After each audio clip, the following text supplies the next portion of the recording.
Hey guys, Peter here with Nutritious Entrees. Today we're going to do a cooking demo because a lot of friends ask me what I make with the bickies, because I make bickies all the time and they want to know the recipe. So I thought I'd do a video of it so you can just watch it and then do it. I'll try and keep it basic. So these are just sort of like adapted Anzac bickies, and we've got wet ingredients and dry ingredients. We put them together, mix them together, put them in a baking tray and cook them, and then you've got a muesli slice. So 125 grams of some fat. I've got some butter, that's 80 grams. You can just use straight butter. I'm a bit of a health freak, not a health freak, but I just appreciate mixing things up a little bit. I sometimes put olive oil in there as well, but no one really likes that.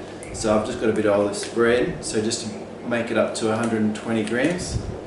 I actually put a bit of coconut in as well because it has that nice flavour as well. So I'll just put it in to get about, oh, that's about 140. It doesn't have to be exact. I like making bickies because they're very gracious. So that's 140 grams of some sort of fat. So I'll just melt that. While that's melting, I can start working on the dry ingredients. So it's pretty much a cup, and a cup, if that makes sense. So I'm going to use, you can use straight plain flour.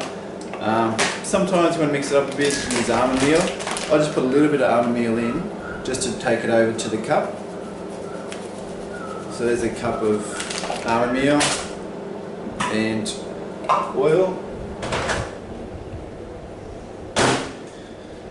That nearly exploded, so I'll let that keep melting a little bit, and then I'm going to use another cup, we'll say like 3/4 of a cup of desiccated coconut, and I'm going to finish it off the cup with some chia seeds. I'm a huge fan of chia seeds because they get stuck in your teeth and everyone's like, no, they're in my teeth.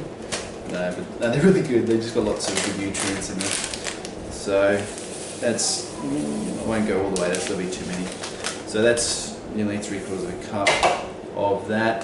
Sometimes I'll put cacao powder in, just makes them go a bit brown.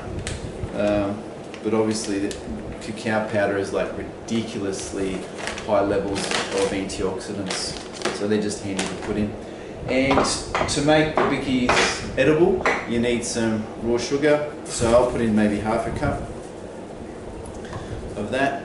So look, just a little bit more because a little bit of sugar does help things go down. Alright, so I've done, and these are Anzac bickies, so the main ingredient in Anzac bickies is oats. So we'll put a generous cup of oats,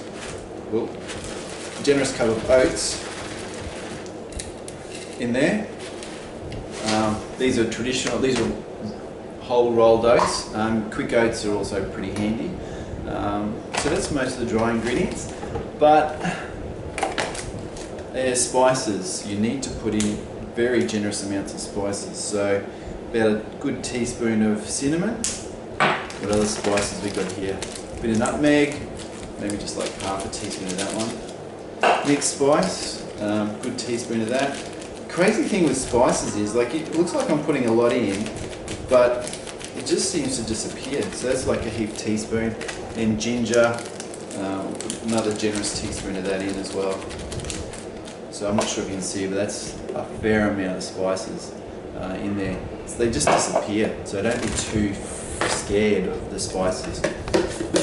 So about a cup of the flour, a cup of the oats, and a cup of the desiccated coconut. So that's the base ingredient, but you can manipulate that a little bit with almond meal, the chia seeds, cocoa powder, and those sort of things. Alright, so that's the dry mix, and then we've got the wet mix here. So that's the about 140 mils or grams of oil. I'm just going to put a generous amount of vanilla essence in. Just helps, it makes it smell nice. And then this is baking powder. I just put in maybe like half a third of a teaspoon. So no, don't be exact with that one. And some golden syrup. Golden syrup just really gives it that lovely flavour. So put in maybe couple of fart words. That's funny. That was probably quarter of a cup. I don't know. So I just mix it up a little bit. The butter's softened nicely. I probably should have mixed the dry ingredients a little bit first. I will do that. So mix the dry ingredients. I used to do biscuits all the time, but for some reason the kids didn't really eat them. So what I'm doing now is just going to put them into a. Did you see that? I'm going to put it in a tray. But you'll see that. I'm going to put it in.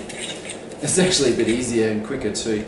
I don't like wasting too much time in the kitchen. And I don't like having these pre-prepared things. So because it's not real time. Whereas I'll write just there's ingredients, plop, mix them up, throw it in. Bob's your uncle. I feel like I'm missing something. I haven't missed anything.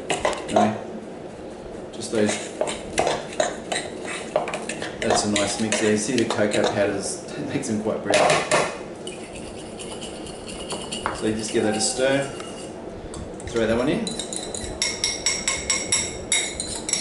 Get all that warm, fatty, sugary juiciness in.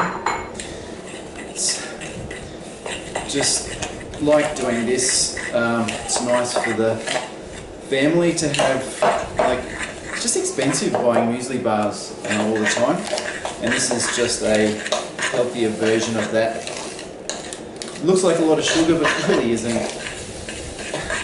and you don't need to be too fearful of that. That's actually a really good mix. That's quite moist, so that'll pack down nice and easy. You can make good bickies with this one, but you just get a spoonful of and roll it in a ball and then squash it. And ignore that.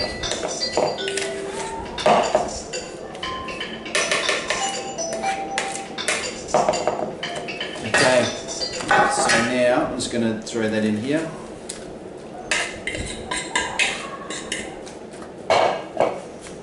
And we'll just squash it down and bake it for about 20 minutes. Gee, it's amazing how you just only put like, not even like a tablespoon of cocoa powder and it's like black, really brown. That's hard to tell when you're cooking because you don't know if it's browned up and it's cooked. But it's going to be alright. So wet. It's probably, because it's so wet, it's going to be quite crispy when it comes out. It's going to be nice. I'll just sort of even it up, don't have to be too exact. You can even use that, there you go. That'll squash it down.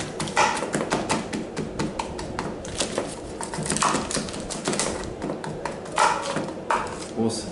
Alright, so that is the tray of a muesli Anzac slice thing. So I'll put it in the oven for, I don't know, 20 minutes, 180 degrees, and hopefully it'll be set and cooked and good to go.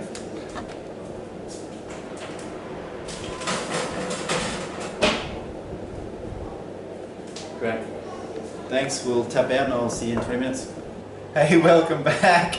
I know I said 20 minutes, but I always overkill. It's getting a bit brown on the edges, so we're going to pull it out now and I think it should be right. Let's have a look. Hey, that's too hot. Oh, that's really hot. So the cocoa powder, you just can't tell, but as you can see, it's sort of darkening around the edges. So that's gonna, it's pretty much done. I want to give it probably another 2-3 minutes. See, it's a little bit soft still when I push it down. It will firm up when it cools, but I'll just put it in for another 2 minutes, and I reckon it will be sweet as. So press pause, and we'll come back in 2. Hey, 3 minutes. So that'll do, I reckon. Door, and I don't have to turn it off. So I'm not going to pull it out now, otherwise it'll crumble. But you wait in here, let it sit there for about 2 minutes, then it'll firm up. Then we'll take it out and put on there, and then we'll have a taste and see if it's okay. Excellent. Gee, it's feeling good.